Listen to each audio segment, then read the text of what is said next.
Raven by Edgar Allan Poe. Once upon a midnight dreary, while I pondered, weak and weary, over many a quaint and curious volume of forgotten lore, while I nodded, nearly napping, suddenly there came a tapping, as of someone gently rapping at my chamber door. "'Tis some visitor," I muttered, tapping at my chamber door. "Only this and nothing more?" Ah, distinctly I remember it was in the bleak December, and each separate dying ember wrought its ghost upon the floor. Eagerly I wished the morrow, vainly I had sought to borrow from my book surcease of sorrow.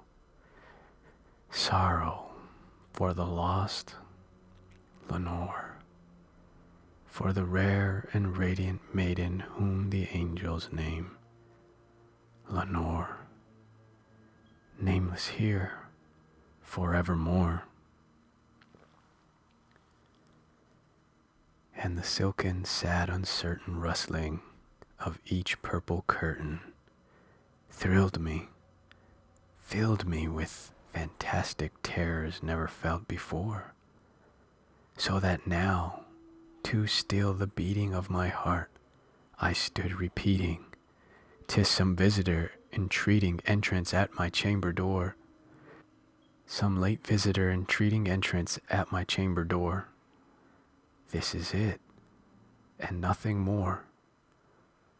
Presently my soul grew stronger, hesitating, then no longer. "Sir," said I, "or madam, truly your forgiveness I implore, but the fact is I was napping, and so gently you came rapping, and so faintly you came tapping at my chamber door, that I scarce was sure I heard you. Here I opened wide the door. Darkness there and nothing more. Deep into that darkness peering, long I stood there wondering, fearing, doubting, dreaming dreams no mortal ever dared to dream before.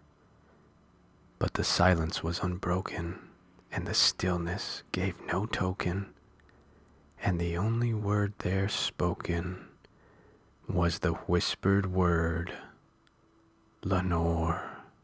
This I whispered, and an echo murmured back the word, "Lenore." Merely this, and nothing more. Back into the chamber turning, all my soul within me burning, soon again I heard a tapping, something louder than before. "Surely," said I, "surely that is something at my window lattice. Let me see, then, what thereat is, and this mystery explore. Let my heart be still a moment, and this mystery explore. 'Tis the wind, and nothing more." Open here I flung the shutter, when with many a flirt and flutter, in there stepped a stately raven of the saintly days of yore. Not the least obeisance made he, not a minute stopped or stayed he, but, with mane or lord or lady, perched above my chamber door, perched upon a bus of Pallas, just above my chamber door, perched and sat, and nothing more. Then this ebony bird beguiling my sad fancy into smiling, by the grave and stern decorum of the countenance it wore, "Though thy crest be shorn and shaven, thou," I said, "art sure no craven, ghastly grim and ancient raven, wandering from the nightly shore? Tell me what thy lordly name is on the night's Plutonian shore." Quoth the raven, "Nevermore." Much I marveled this ungainly fowl to hear discourse so plainly. though its answer little meaning, little relevancy bore. For we cannot help agreeing that no living human being ever yet was blessed with seeing bird above his chamber door, bird or beast upon the sculpted bust above his chamber door, with such name as Nevermore.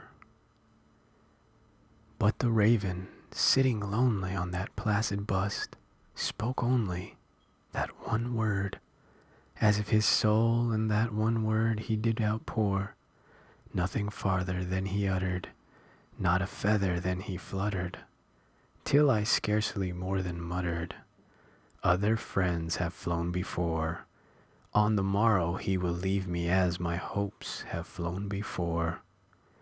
Then the bird said, Nevermore.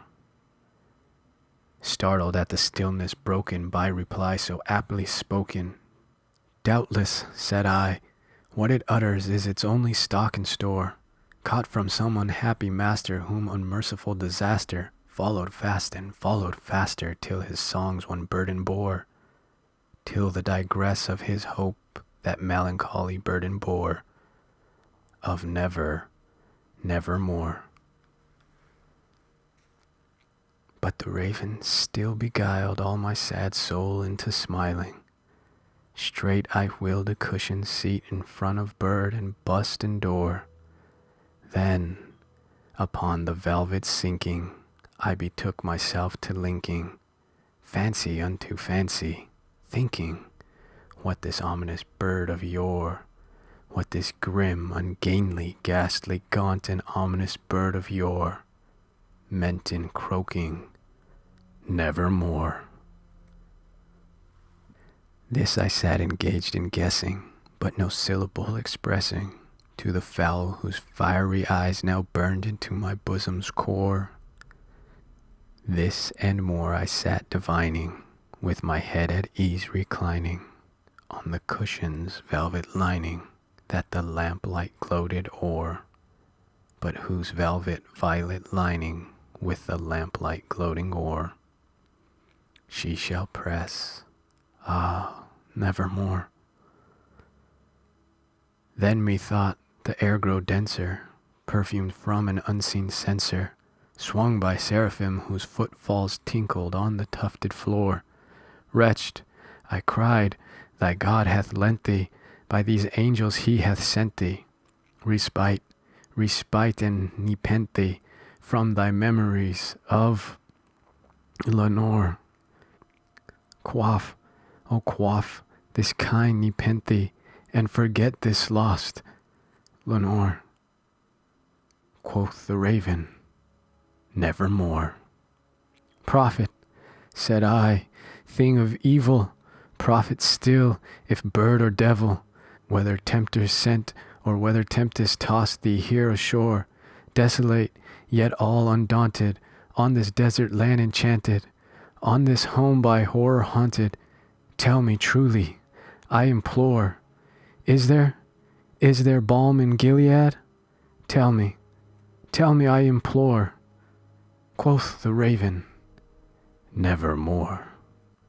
Prophet, said I, thing of evil, prophet still if bird or devil, by that heaven that bends above us, by that God we both adore, tell this soul with sorrow laden, if, within this distant Aidenn, it shall clasp a sainted maiden, whom the angels name Lenore. Clasp a rare and radiant maiden, whom the angels name Lenore. Quoth the raven, Nevermore.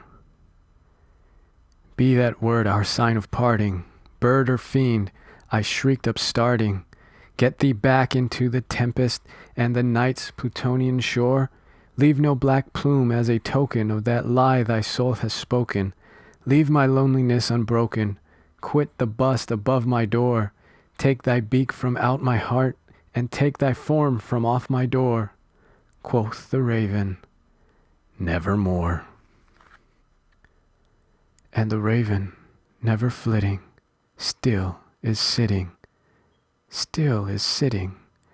on the pallid bust of Pallas just above my chamber door, and his eyes have all the seeming of a demon's that is dreaming, and the lamplight o'er him streaming throws his shadow on the floor, and my soul from out that shadow that lies floating on the floor shall be lifted nevermore.